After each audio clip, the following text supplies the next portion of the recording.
बस एक कटोरी रोज खा लीजिए इसे, ना थकान रहेगी और ना ही कोई कमज़ोरी। अगर आपने 9 दिन का उपवास रखा है तो ये तो बहुत बेस्ट रेसिपी है, और अगर व्रत नहीं रखा है तो फिर हेल्थ स्पेशल समझ के खा लीजिए। पर इस रेसिपी को बनाइए ज़रूर और खाइए ज़रूर। नमस्कार, मैं अंकिता और आप सबका स्वागत करती हूँ आपके अपने मस्ती भरी दुनिया फूड चैनल में।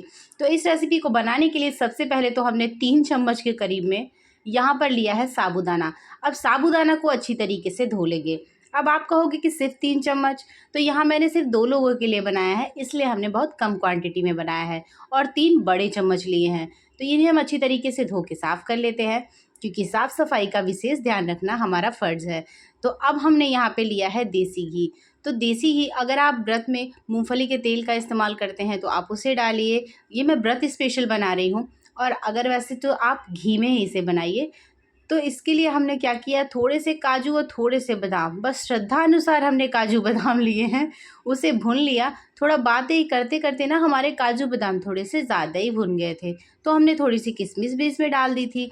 अब उसी घी में हमने मखानों को भी अच्छी तरीके से भून लिया है। मखाने भाई साहब भी एकदम कड़क हो गए हैं, तो इन्हें भी हमने निकाल लिया है।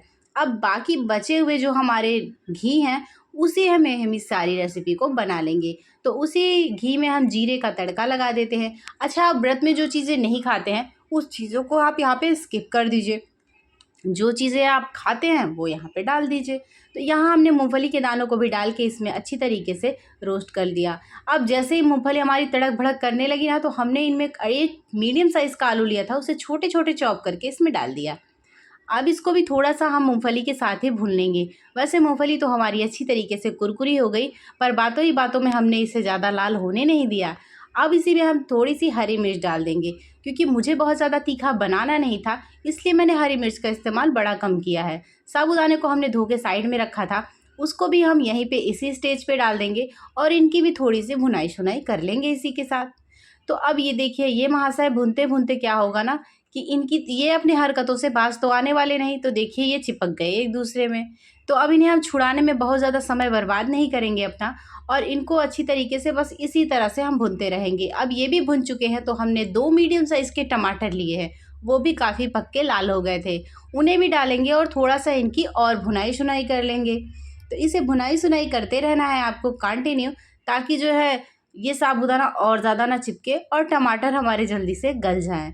तो बहुत ज़्यादा टमाटर को गलाना नहीं है, आगे के प्रोसेस में ये अपने आप गल जाएँगे। तो अब डाल दीजिए यहाँ पे अपने स्वाद अनुसार नमक। नमक क्योंकि इस रेसिपी में बहुत ज़्यादा ज़रूरी है। नमक डालने के बाद हमने इसके टेस्ट को बढ़ाने के काली मिर्च का पाउडर डाला बहुत थोड़ा-सा, और अपना स्पेशल वाला व्रत वाला मसाला डाला, जो हमने अपनी हर रेसिपी में बताई हुई है। भुना हुआ धनिया, जीरा और काली मिर्च को अच्छी तरीके से कूट लिया था। अब इन्हें डालने के बाद थोड़ा-सा और पकाएँगे हम इनको, और थोड़ा-सा और भूनेंगे हम इनको। बैकग्राउंड म्यूजिक पर आप ज़्यादा ध्यान ना दीजिए, सारा ध्यान आप हमारी रेसिपी पे दीजिए। अब हम इसमें भर-भर के, पहले तो हमने 1 गिलास पानी डाला, फिर हमने देखा इसको, अच्छी तरीके से चलाया-वलाया, हमें पानी थोड़ा कम लगा। फिर हमने इसमें जो मखाने और सारे ड्राई फ्रूट को रोस्ट करके रखा था, उनको भी हमने इसमें ठूँस दिया।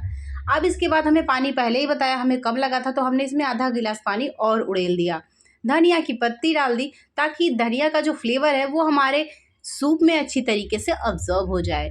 तो अब हम इस पे लगाएंगे ढक्कन, और 5 से 7 मिनट तक माता जी का भजन करेंगे। 5 से 7 मिनट बाद हम फिर इस ढक्कन को खोलेंगे, तो ये देखिए अच्छा खासा उबाल आने लगा है, और जो साबूदाने एक दूसरे से चिपक गए थे वो भी अब एक दूसरे से दूर जा रहे हैं, क्योंकि बहुत ज़्यादा खौलते हुए पानी में वो एक दूसरे के साथ रह नहीं पा रहे हैं। तो अब इसी तरीके से हमें सूप को और पकाना है, ताकि हमारे आलू अच्छी तरीके से गल जाएँ, टमाटर भी हमारे अच्छी तरीके से गल जाए, और साबूदाना जो है वो भी हमारा पक जाए। तो इन सारे चक्करों में देखिए, बातों ही बातों में ये साबूदाना और आलू सब कुछ हमारा अच्छी तरीके से पक चुका है। परफेक्ट सूप हमारा बन के तैयार हो गया है। स्वास्थ्य के अगर नज़रिए से देखा जाए तो बड़ा ही हेल्दी सा हमारा सूप बन के तैयार हुआ है। तो अब हम इसको फटाफट से कटोरे में निकालते हैं, और ये देखिए मज़ेदार सा हमारा सूप पसंद आया अगर आपको, तो बनाइए, खाइए। वीडियो को लाइक शेयर सब्सक्राइब करना मत भूलिएगा। और गर्मा गर्म इस सूप को थोड़ी सी धनिया की पत्ती का ऊपर से छिड़काव करेंगे, ताकि देखने में ये और ज़्यादा खूबसूरत लगे। और देखिए सूप तो बन के तैयार है, हम तो इसको जा रहे हैं भाई पीने और खाने। आप लाइक शेयर सब्सक्राइब